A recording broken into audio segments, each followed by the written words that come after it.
नमस्कार, मैं हूं चरण सिंह राजपूत और आप देख रहे हैं द न्यूज़ 15 बिहार। कांग्रेस ने जिस तरह से दिल्ली में विधानसभा चुनाव में अपने दम पर चुनाव लड़ा, इसी तरह से चर्चा ये है कि कांग्रेस जो है बिहार में भी अपने दम पर चुनाव लड़ सकती है। बिहार में जिस तरह से कांग्रेस के दिग्गज नेता राहुल गांधी और मल्लिकार्जुन खड़गे दोनों सक्रिय हो रहे हैं, तो दलित वोट बैंक जो कांग्रेस का किसी समय में 90 के दशक से पहले एकाधिकार माना जाता था कांग्रेस का, वह दलित वोट बैंक जो है फिर से हासिल करने में लग गई है कांग्रेस। जी हाँ, मल्लिकार्जुन खड़गे जो राष्ट्रीय अध्यक्ष हैं कांग्रेस के और दलित चेहरा हैं, यह भी कह सकते हैं कि हिंदुस्तान में इस समय यदि सबसे बड़ा दलित कोई नेता है तो वह मल्लिकार्जुन खड़गे हैं। मल्लिकार्जुन खड़गे जो है बक्सर में जय बापू जय भीम जय संविधान कार्यक्रम में जा रहे हैं। उसके बाद में 28 फरवरी को जो है मल्लिकार्जुन खड़गे जो है पश्चिमी चंपारण में जो है वहाँ पर कार्यक्रम करेंगे। और जिस तरह से महात्मा गांधी ने, आपको याद होगा कि स्वतंत्रता आंदोलन में पश्चिमी चंपारण से शुरुआत की, तो कांग्रेस भी जो है पश्चिमी चंपारण को दलित जो है एक अभियान जो छेड़ने जा रही है। जिस तरह से बाबा साहब अंबेडकर को लेकर जो है एक बड़ा अभियान जो है जय बापू जय भीम जय संविधान जो है वो छेड़ा है। इस समय कांग्रेस ने दलित वोट बैंक को साधने के लिए बिहार में कांग्रेस पूरी तरह से जुट गई है। और राहुल गांधी, आपने देखा कि पिछले दिनों 28 जनवरी को वह संविधान सुरक्षा सम्मेलन में पहुंचे, बाबा साहब को लेकर जो है बड़ी बात कह दी राहुल गांधी ने। 5 फरवरी को जगलाल चौधरी जो बड़े स्वतंत्रता सेनानी रहे हैं, बड़े दलित नेता रहे हैं, उनके जयंती समारोह में पहुंचे। और जो जानकारी मिल रही है कि राहुल गांधी जो हैं अगले महीने यानी कि मार्च के महीने में दशरथ मांझी के गांव जाने वाले हैं। तो ये माना जा रहा है कि इस समय कांग्रेस जो है अपने दलित वोट बैंक को साधने में पूरी तरह से जुट गई है। तो ऐसे में बड़ा प्रश्न ये उठता है कि कांग्रेस के दलित वोट बैंक को साधने के इस प्रयास में किसका नुकसान होने जा रहा है बिहार के विधानसभा चुनाव में। दरअसल बिहार में जो है दलित महादलित जो वोट बैंक है वो नीतीश कुमार के खाते में माना जाता है। ये माना जाता है कि भले ही जो है कुर्मी समाज से नीतीश कुमार आते हों, लेकिन दलित महादलित जो हैं उनके नेता जो हैं वो नीतीश कुमार माने जाते हैं। यदि 3 से 4% वोट बैंक दलित जो है साध लिया कांग्रेस ने, तो सबसे अधिक नुकसान जो है वो जदयू को होने जा रहा है। जदयू के यदि नुकसान होगा और एनडीए में रहकर यदि नीतीश कुमार जो है चुनाव लड़ेंगे तो मानकर चलिए एनडीए को भी नुकसान होगा। फायदा किसे होगा? फायदा होगा महागठबंधन को, फायदा होगा नीतीश कुमार के चेहरे को।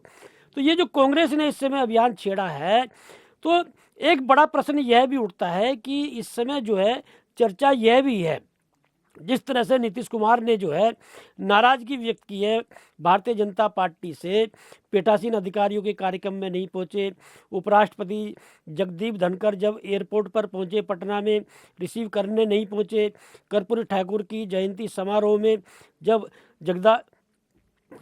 उपराष्ट्रपति जो है जगदीप धनखड़ गए तो नीतीश कुमार नहीं थे। जगदीप धनखड़ के कार्यक्रम में जाने के बाद में नीतीश कुमार पहुंचे और 2 बार जो है दिल्ली में जा चुके नीतीश कुमार, प्रधानमंत्री नरेंद्र मोदी से मुलाकात नहीं हो पाई। जानकारी ये भी है कि जो मुख्यमंत्रियों की बैठक होनी है दिल्ली में उसमें भी नहीं आ रहे हैं नीतीश कुमार।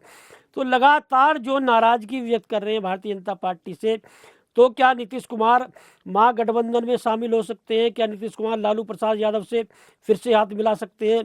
क्या कांग्रेस इस पर सहमत होगी? दरअसल जो जानकारी मिल रही है, राहुल गांधी ने लालू प्रसाद यादव से स्पष्ट कर दिया है कि नीतीश कुमार को महागठबंधन में नहीं लेना है। नीतीश कुमार भरोसेमंद आदमी नहीं है। दरअसल जिस तरह से नीतीश कुमार ने, आपने देखा होगा, इंडिया गठबंधन ने यदि स्वरूप लिया, इंडिया गठबंधन यदि बना, तो उसकी कवायद जो थी नीतीश कुमार ने की। और नीतीश कुमार ही जो व्यक्तिगत स्तर पर, चाहे राहुल गांधी हो, सोनिया गांधी हो, ममता बनर्जी हो, अरविंद केजरीवाल हो, अखिलेश यादव हो, MK स्टालिन हो, फारूक अब्दुल्ला हो, शरद पवार हो, तमाम विपक्ष के जो नेता हैं उनसे व्यक्तिगत रूप से मिले। और एक बड़ा प्रयास नीतीश कुमार ने ही किया था लेकिन नीतीश कुमार जब दिल्ली में मल्लिकार्जुन खड़गे का नाम जो है इंडिया गठबंधन के संयोजक के रूप में ममता बनर्जी ने पेश किया, अरविंद केजरीवाल ने समर्थन किया, तो नीतीश कुमार नाराज होकर चले आए और इसी वजह से नीतीश कुमार ने जो है इंडिया गठबंधन से नाता तोड़ दिया। जबकि कांग्रेस ने मल्लिकार्जुन खड़गे ने ममता बनर्जी के उस प्रस्ताव को स्वीकार नहीं किया था और कांग्रेस यह चाहती थी कि नीतीश कुमार के चेहरे पर ही चुनाव लड़ा जाए। तो राहुल गांधी बहुत नाराज है नीतीश कुमार से। यदि महागठबंधन में शामिल कर भी लेते हैं, यदि सरकार फिर से बन भी जाती है, तो नीतीश कुमार का क्या भरोसा है कि कब कहाँ कौन से गठबंधन में सरकलें। तो इस समय जो कांग्रेस की कवायद है दलित वोट बैंक को साधने की, नुकसान होने जा रहा नीतीश कुमार का। तो एक बड़ा प्रश्न यह भी उठता है कि जो भीम आर्मी है, जिस तरह चंद्रशेखर आज़ाद हैं, उनके भी जो चुनाव लड़ने की चर्चा चल रही है, महागठबंधन में शामिल होने की चर्चा चल रही है। तो दलित वोट बैंक जिस तरह से चिराग पासवान एनडीए का चेहरा है, जीतन राम मांझी है, दलित नेता अशोक चौधरी है, तो क्या जिस तरह से चंद्रशेखर आज़ाद चुनाव लड़ने की फिराक में है, चंद्रशेखर आज़ाद की महागठबंधन में शामिल होने की बात है, तो क्या चंद्रशेखर आज़ाद और कांग्रेस मिलकर जो है दलित वोट बैंक को साध सकते हैं? क्या महागठबंधन में चंद्रशेखर आज़ाद के शामिल होने पर जो है दलित वोट बैंक जो है वो महागठबंधन की ओर ट्रांसफर हो सकता है? तो देखने की बात ये होगी कि कांग्रेस जो है, भले ही हम लोग महागठबंधन में मानकर चल रहे हैं, तो क्या दिल्ली की तर्ज पर अपने दम पर चुनाव लड़ेगी, महागठबंधन में शामिल होगी? और कांग्रेस जो इस समय प्रयास कर रही है पुराने वोट बैंक को लाने के लिए दलित को, कितना दलित वोट बैंक जो है कांग्रेस इन विधानसभा चुनाव में साध पाती है?